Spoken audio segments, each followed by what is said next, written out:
Students, welcome back to my channel study with Ritu Sangwan. हम कर रहे थे लीनियर इक्वेशंस इनटू वेरिएबल्स। उस सीरीज में हम 5 लेक्चर्स कर चुके हैं। आज हमारा छठा लेक्चर है। 5 लेक्चर्स में हमने क्या क्या पढ़ा है वो एक बार जस्ट लिख लेते हैं। फर्स्ट लेक्चर में हमने किया था सब्स्टिट्यूशन मेथड। फर्स्ट लेक्चर में हमने क्या किया था? Substitution method. सेकेंड लेक्चर में हमने लीनियर इक्वेशन की वर्ड प्रॉब्लम्स की थी और किससे की थी? वो भी सब्स्टिट्यूशन मेथड से ही सॉल्व की थी। थर्ड लेक्चर में हमने क्या किया था? रेशोज लिए थे, रेशोज के रिजल्ट किए थे, रेशोज पे बेस रिजल्ट किए थे जिनमें हमने लीनियर इक्वेशन को स्टैंडर्ड फॉर्म में इसमें कन्वर्ट किया था, कंपेयर किया था एआईज बीआईज में क्या रेशियो होगा, कब यूनिक सॉल्यूशन होगा, consistent inconsistent behaviour. Fourth lecture में हमने इसी को किससे किया था? ग्राफिकल मेथड से किया था। ग्राफिकल रिप्रेजेंटेशन आप बोल सकते हो कि दो लाइंस कब आपकी इंटरसेक्टिंग होंगी, कब आपकी लाइन से पैरेलल होंगी और कब उनका बिहेवियर क्या होगा। पैरेलल इंटरसेक्टिंग के अलावा थर्ड बिहेवियर क्या होता है? कोइंसाइड कर जाए कि सेम लाइन को वो रिप्रेजेंट करें, बस लिखने का दो अलग तरीका हो एक ही लाइन को।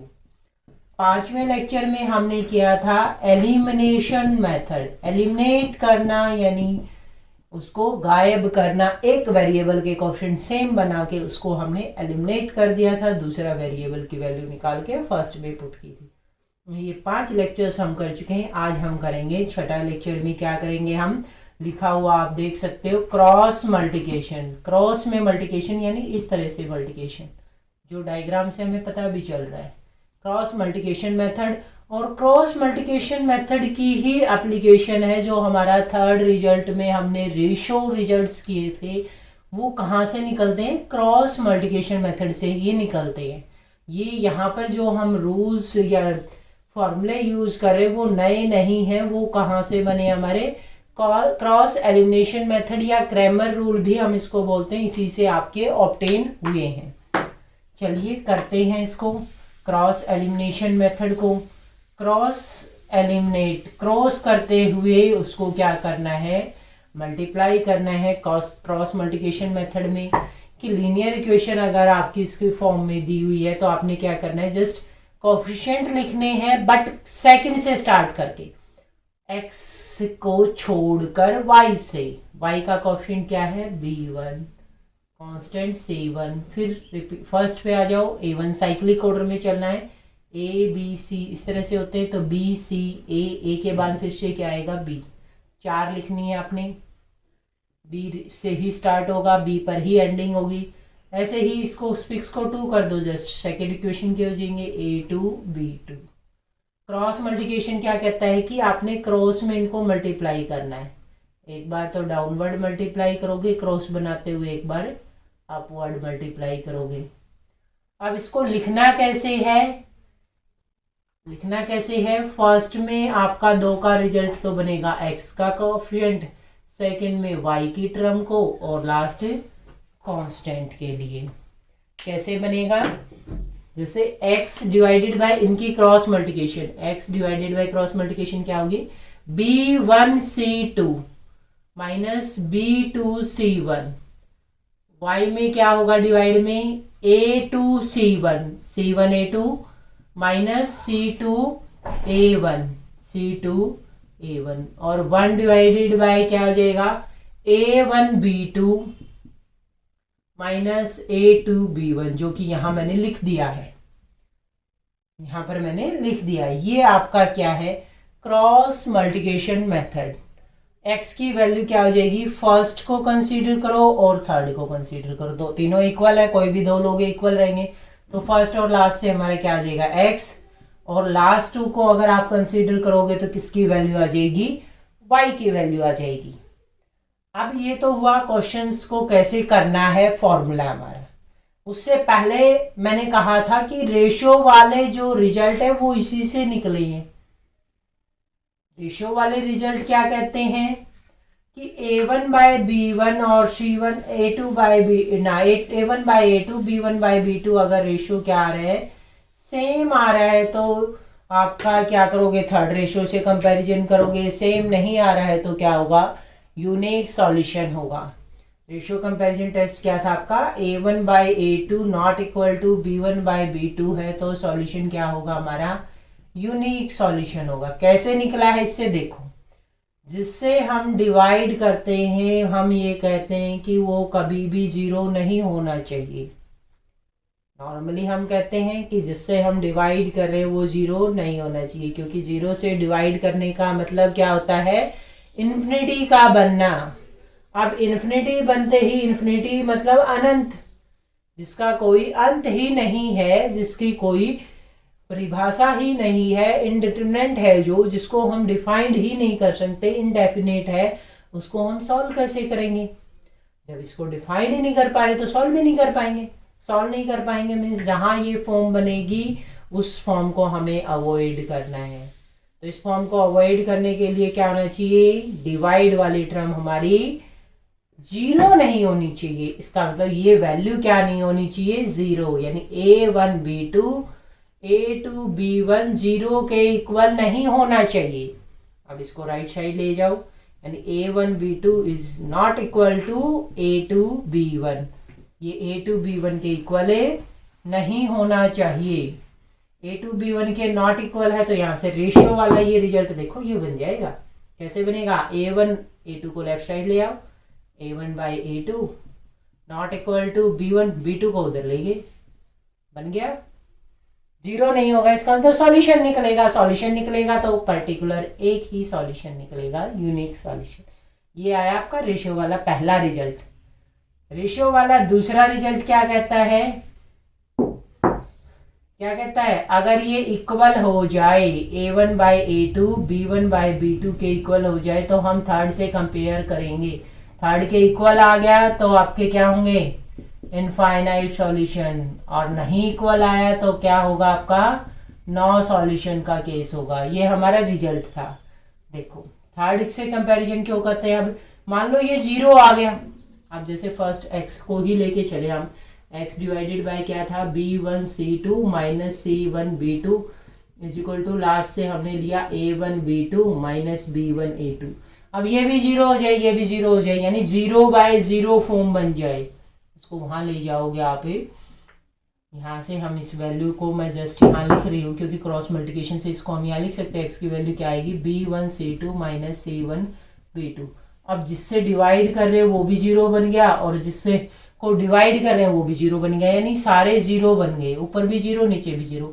तो ये क्या कहता है कि ऐसे बहुत सारे केस बन सकते हैं, ऐसे बहुत सारे सॉल्यूशंस हो सकते हैं ऐसे क्वेश्चंस के, इनफाइनाइटली मैनी सॉल्यूशन हो सकते हैं। क्यों हो सकते हैं, उसका लॉजिक होता है। देखो कोई भी टर्म है आपकी, जैसे कि ऊपर भी जीरो बन रहा है और नीचे भी जीरो बन रहा है, उसका मीनिंग क्या है।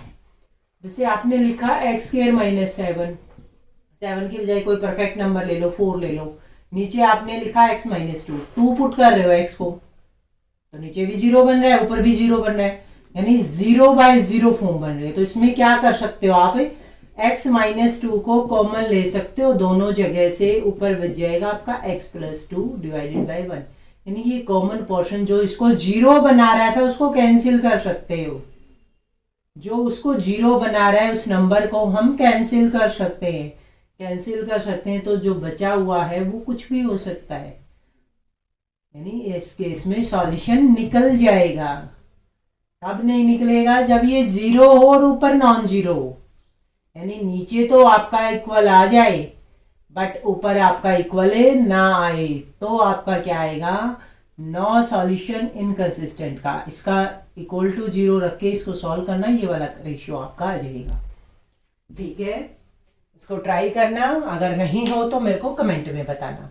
अब आते हैं हम हमारे क्वेश्चन पर, क्रॉस मल्टीप्लिकेशन मेथड के क्वेश्चंस।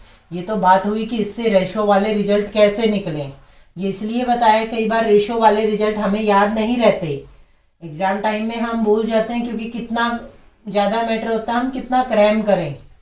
तो वहाँ क्या करना आपने, क्रॉस मल्टीप्लिकेशन वाला फिर भी इजीली याद रह जाता है आपका कि स्टार्टिंग कहाँ से करनी है। सेकंड ऑप्शन से B1 C1 साइक्लिक कंप्लीट करना है, A1 फिर B1, 4 टर्म आपने लिखनी है। नीचे सिर्फ उसी में 1 को 2 कर देना है। फर्स्ट वाले 2 से x, सेकंड वाले से y, थर्ड वाले से 1 के डिवाइड में चला जाएगा और तीनों क्वांटिटी इक्वल और उसको सॉल्व करेंगे। ये आपका है क्रॉस एलिमिनेशन मेथड या क्रैमर रूल। ठीक है, अब बात आती है एप्लीकेशन इसकी। वहां से एप्लीकेशन हमारे रेशो वाले रिजल्ट निकलेंगे। क्वेश्चंस करते हैं, वर्ड प्रॉब्लम को ही कर लेते हैं, लीनियर इक्वेशन बना भी लेंगे और उनको सॉल्व भी कर लेंगे। दो अलग क्वेश्चन करने की बजाय मैं आपको एक ही क्वेश्चन करवा रही हूँ जिसमें हम वर्ड प्रॉब्लम भी बनाएंगे, लीनियर इक्वेशन भी बन के आएगी और उसको फिर इससे सॉल्व भी करेंगे। देखो, ये आपका एक्सरसाइज 3.5 का क्वेश्चन है 10th की बुक में। देखो क्या कहता है, from A bus stand in Bangalore, कि बैंगलोर में हम एक बस स्टैंड से क्या कर रहा है, वो बैंगलोर में बस स्टैंड से 2 टिकट बाय कर रहा है। कहाँ जाना है उसको, 2 टिकट्स टू मलेश्वर, मलेश्वर जाना है, मलेश्वरम, और दूसरा कहाँ जा रहा है वो मलेश्वरम, एंड 3 टिकट्स टू यशवंतपुरम, या तो वो जाए यशवंतपुरम, बस स्टैंड से वो 2 जगह की टिकट ले रहा है, मलेश्वरम की और यशवंतपुर की। अब प्रॉब्लम तो ये हमारी रफ स्केच तैयार कर रहे हैं, हम प्रॉब्लम बना रहे हैं। देखो, from A bus stand in Bangalore, ये हमारा बस स्टैंड है जहां से हम टिकट ले रहे हैं, टिकट परचेज कर रहे हैं। उसने क्या किया कि 2 टिकट ली मलेश्वरम की and 3 tickets to Yeshwanthpuram. The total cost is 46। अब हमें नहीं पता एक टिकट की कितना प्राइस है, हमने मान लिया एक टिकट x रुपीज की है, तो 2 टिकट कितनी हो जाएंगी, 2x रुपीज की। और यशवंतपुरम का किराया हमने मान लिया कितना है, y रुपीज है, यानी एक टिकट हमारी कितने कॉस्ट की है, y रुपीज की है, तो टोटल कितनी कॉस्ट हो जाएगी, 3y। अब ये कहता है कि अगर वो क्या ले, 2 टिकट्स ऑफ मलेश्वरम यानी 2x, 3 tickets of Yeshwanthpuram, the total cost, total मतलब जोड़ देना है हमने, टोटल कॉस्ट कितनी है, 46 रुपीज। सेकेंडली क्या कहता है कि इफ वी बाई 3 टिकट, वो कहता है कि 2 की बजाय अगर वो क्या ले 3 टिकट, तो कॉस्ट कितनी हो जाएगी अब 3x, एंड 5 टिकट्स टू यशवंतपुरम, और यहाँ 3 की बजाय कितनी टिकट्स ले ले वो 5 टिकट्स, तो यहाँ कितनी हो जाएंगी 5y, and 5 tickets to Yeshwanthpuram, the total cost यानी ऐड कर देना फिर से हमें, वो कितनी बनेगी 74 rupees. Find the fares from the bus stand to Malleshwaram and Yeshwanthpuram की, यानी हमें x और y की वैल्यू निकालनी है। किराया हमें बताना है कि बस स्टैंड से या बेंगलोर से मलेश्वरमपुरम का कितना होगा, यशवंतपुर का कितना होगा, ये हमें बताना, x और y निकालना। ये तो हुआ वर्ड प्रॉब्लम को लीनियर इक्वेशन में कन्वर्ट करना। ठीक है, कन्वर्ट कर लिया, अब इसको सॉल्व करना है। सॉल्व करने के आपके पास डिफरेंट मेथड, आप कोई भी मेथड अप्लाई करो, कोई भी। 5th लेक्चर में हम देख चुके हैं कि दोनों मेथड से सेम आंसर आता है, कोई भी मेथड आप अप्लाई करो। आज हम 3rd मेथड कर रहे हैं, आप 3rd मेथड से भी कर सकते हो, कोई दिक्कत नहीं है। हार्ड एंड फास्ट रूल नहीं, आप किस मेथड से करते हो जिससे आपको इजी लगे आप उससे करो। अगर लिखा हुआ है तो देखो वही अप्लाई करना पड़ेगा, जो उसने डिमांड जिसकी की है तो वही देना पड़ेगा आपको। अगर डिमांड नहीं की हुई तो आप कोई भी मेथड फॉलो कर सकते हो। आज हम करेंगे क्रॉस मल्टीप्लिकेशन मेथड से, बाकी 2 मेथड सब्स्टिट्यूशन और एलिमिनेशन मेथड से आप करके देखना और बताना कि आंसर सेम आएगा या नहीं। मैं करवा रही हूँ आपको क्रॉस मल्टीप्लिकेशन। क्रॉस मल्टीप्लिकेशन में पहला रूल ये है कि सारी टर्म्स आपकी लेफ्ट पर, राइट में कुछ नहीं होना चाहिए भाई। राइट में हमें 0 को रखना है, बाकी किसी को परमिशन नहीं है राइट पर पुट करने की। तो ये 2x प्लस 3y 46 को लेफ्ट पे ले आएंगे, माइनस का 46 इक्वल टू 0। हर स्टेप को याद रखोगे, टू द पॉइंट चलोगे, मिस्टेक नहीं होगी, 101% श्योर आपका क्वेश्चन ठीक होगा। सेकेंड स्टेप में हमारा क्या हो जाएगा, 3x प्लस 5y 74 को लेफ्ट साइड ले आए, माइनस का 74 इक्वल टू 0। प्रॉब्लम बन गई हमारी, स्टैंडर्ड फॉर्म में आ गई। यानी अब इन लीनियर इक्वेशंस को सॉल्व करना है। क्रॉस मल्टीप्लिकेशन, क्रॉस मल्टीप्लिकेशन क्या कहता है कि फर्स्ट को छोड़ दो, 2 से स्टार्ट करो, यानी 3 + 5y 74 = 0। प्रॉब्लम बन गई हमारी, स्टैंडर्ड फॉर्म में आ गई। यानी अब इन लीनियर इक्वेशंस को सॉल्व करना है। क्रॉस मल्टीप्लिकेशन, क्रॉस मल्टीप्लिकेशन क्या कहता है कि फर्स्ट को छोड़ दो, सेकंड से स्टार्ट करो, यानी 3 माइनस का 46। सेकंड के बाद जो जो क्वेश्चन आ रहे हैं 3 माइनस 46 फिर से 4 बार लिखना है, साइक्लिक ऑर्डर में फर्स्ट पे आ जाओ, 2 फिर नेक्स्ट जिससे स्टार्ट करते हैं उसी से एंडिंग, 3 से स्टार्ट किया था 3 पर एंडिंग। सबको एक एक बार लिखना है, बस बी को 2 बार, जिसको शुरू किया है उसी को पर खत्म करना है। सेकंड में 5 क्वेश्चन क्या हो जाएगा माइनस का 74, फिर से फर्स्ट पे जाएंगे 3 और जिससे शुरू किया था उसी पे खत्म। अब क्रॉस मल्टीप्लिकेशन के अनुसार इसकी मल्टीप्लाई होनी है, ये वाली मल्टीप्लिकेशन होनी है और क्रॉस में 5 से स्टार्ट करके इस तरह से आपकी मल्टीप्लिकेशन होनी है। लिखना क्या है, x बाय में आएगी एक टर्म और एक y डिवाइडेड बाय और एक constant term 1 divided by. x के डिवाइड में क्या आएगा 3 मल्टीप्लाई बाय 74। कैलकुलेट नहीं करना है आपको, एक दो क्वेश्चंस में डायरेक्ट कैलकुलेशन करोगे माइनस से मिस्टेक हो जाएगी, प्लस माइनस की। पहले 2-3 क्वेश्चन आप कंप्लीट लिख के सॉल्व करो, जब आपको लगे कि हाँ आपको प्रोसेस बिल्कुल अच्छे से आ गई, कोई भी नई प्रोसेस आप करते हो तो उसको स्टेप बाय स्टेप फॉलो करो, 2-3 क्वेश्चंस में जरूर करो। उसके बाद आपको पता चलेगा कि क्या साइन कहाँ आ रहा है, क्या चेंज हो रहा है, फिर आप थोड़ा बहुत एक आध स्टेप स्किप कर सकते हो, डायरेक्ट लिख सकते हो, बट स्टार्टिंग में नहीं लिखना चाहिए आपको, उसमें आपकी सिली मिस्टेक ज्यादा होती है, प्लस माइनस की मिस्टेक से। 3 इंटू क्या आ जाएगा माइनस का 74। अब क्रॉस में क्या होता है, जो ऊपर की तरफ साइन जा रहा है वो माइनस का होता है, नीचे वाला प्लस होता है। नीचे जो एरो जा रही है, ये एरो लिखाने का मीनिंग ही है कि जो नीचे की तरफ जा रही है वो आपने प्लस में क्वांटिटी रखनी है, जो ऊपर की तरफ जा रही है वो आपने माइनस में क्वांटिटी रखनी है, तो ये क्वांटिटी माइनस में रखनी है। किस किस की मल्टीप्लाई है, 5 और 46 की माइनस का। अब y में क्या आएगी सेकंड वाला, ये तो x में था, ये y में और ये 1 में। y में आएगा माइनस का 46 की 3 से मल्टीप्लाई, 3 की मल्टीप्लाई माइनस का 46 से, माइनस में आ जाएगा माइनस का 74 की 2 से, माइनस 74 की 2 से। ये तो हुआ y का कोएफिशिएंट है। 1 का मैं इसी में नीचे लिख रही हूँ ताकि वहां थोड़ा सा स्पेस कम बचा हुआ है। 1 डिवाइडेड बाय क्या आ जाएगा 2 इंटू 5, डायरेक्ट नहीं लिखना है आपने, एक दो स्टेप में पूरा खोल के लिखना है इसको कंप्लीट। 3 3 जा 9। अब मैं इसको कैलकुलेट अगर कर दूं, 1 बाय 5 2 जा 10, 3 3 जा 9, यानी 1 बाय माइनस का ना प्लस का 1, ये वैल्यू क्या आ गई 1 आ गई।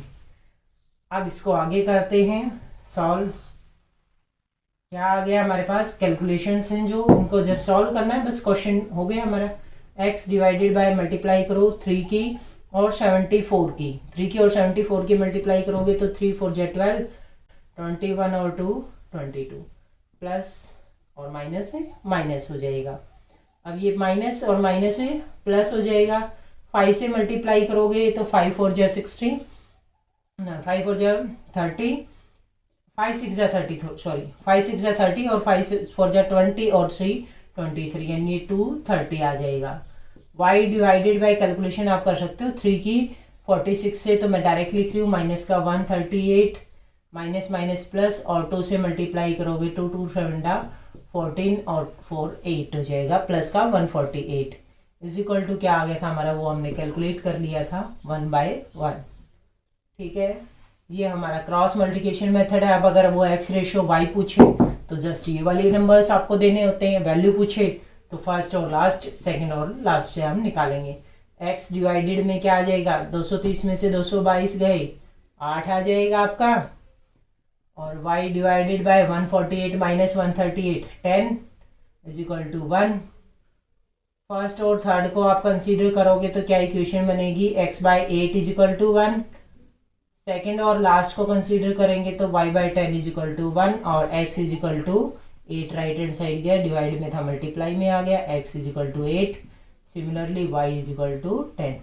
ये हमारा क्या आ गया, बस फेयर आ गया फ्रॉम बेंगलोर टू मलेश्वरम, और ये आपका यशवंतपुरम। ठीक है, कर लोगे।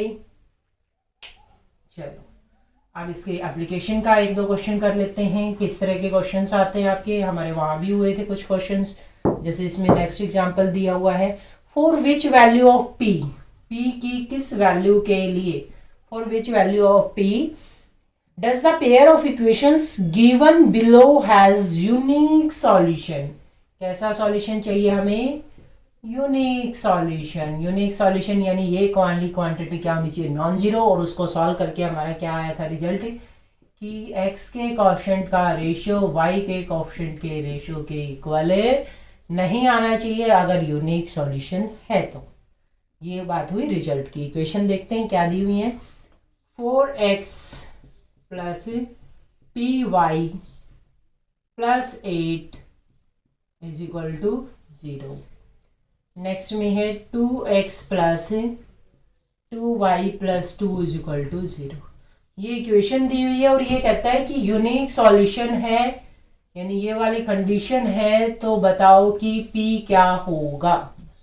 p की वैल्यू क्या हो सकती है? p हमें फाइंड आउट करना है। जस्ट पुट कर दो a1 x का क्वेश्चन फर्स्ट किसी को भी मान लो। उसका हार्ड एंड फास्ट रूल नहीं होता कि फर्स्ट इसकी इक्वेशन को माने या इसको। जो जैसे दिया हुआ है वैसे लिख लो, वैसे नहीं लिखते तो ऊपर नीचे लिख लो, कोई फर्क नहीं पड़ता, सेम आता है। देखो x के क्वेश्चन 4 डिवाइडेड बाय x का क्वेश्चन सेकंड इक्वेशन में 2 is equal not equal to y का क्वेश्चन सेकंड फर्स्ट इक्वेशन में p सेकंड में 2, क्योंकि b2 क्या था? y का क्वेश्चन थे। अब यहाँ से क्या आ जाएगा? 2 2 जा 4।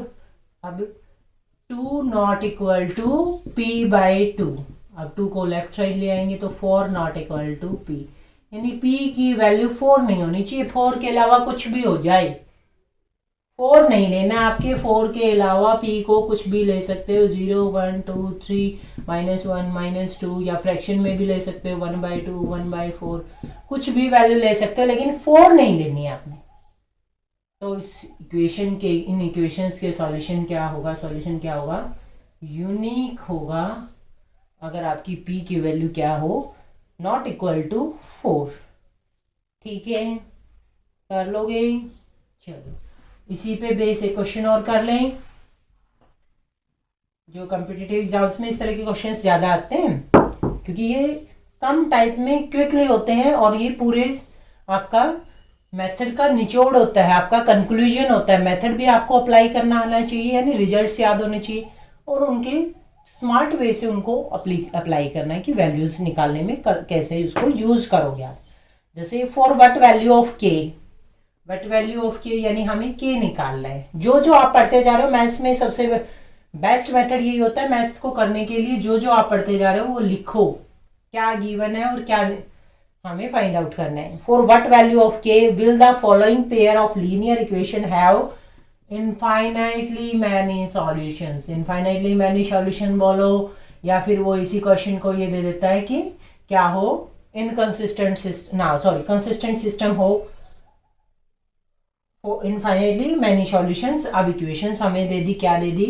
के एक्स प्लस 3y माइनस के माइनस 3 इज इक्वल टू 0। ये फर्स्ट इक्वेशन दी हुई है। सेकेंड हमारी दी हुई है 12x प्लस के वाई माइनस के इज इक्वल टू 0। ये दो इक्वेशंस दी हुई है और के की वैल्यू फाइंड आउट करनी है। और गिवन क्या है हमें? Infinitely many solution. Infinitely many solution यानी सारे जीरो बन जाए, डिवाइड वाले जीरो बन जाए, तो उनसे रेशियो हमारा निकल के आया था कि सारे रेशियो इक्वल आ जाए। a1 बाय a2 करो, b1 बाय b2 करो, या c1 बाय c2 करो, सारे रेशियो आपके क्या आने चाहिए? इक्वल आने चाहिए। यानी x के कोएफिशिएंट्स का रेशियो y के z के सेम आना चाहिए, कांस्टेंट रंग के। तो x का कोएफिशिएंट क्या है हमारा? k, सेकंड में 12, यहाँ y का कोएफिशिएंट 3, सेकंड में k, थर्ड में माइनस के माइनस 3, और ये हमारा माइनस के। ये सारे के सारे क्या होने चाहिए? आपके इक्वल होने चाहिए। तो आपके पास क्या होंगे? इनफाइनाइटली मैनी सॉल्यूशंस होंगे। बस अब आपको उनको सॉल्व करना है कि एक वेरिएबल है उसमें 3 इक्वेशन है, कैसे भी सॉल्व कर सकते हो, मर्जी है आपकी कैसे सॉल्व करोगे इसको। जैसे मैं इन दो को ले लूँ इजिली, क्योंकि ये फर्स्ट और थर्ड को लेंगे तो के स्क्वायर की टर्म आएगी, के की आएगी, क्वाड्रेटिक इक्वेशन बन जाएगी, और जिसमें लीनियर टर्म भी है उसको सॉल्व करना थोड़ा सा कॉम्प्लिकेटेड हो जाएगा बट कॉम्प्लिकेटेड। तो मैं फर्स्ट 2 को ले रही हूँ।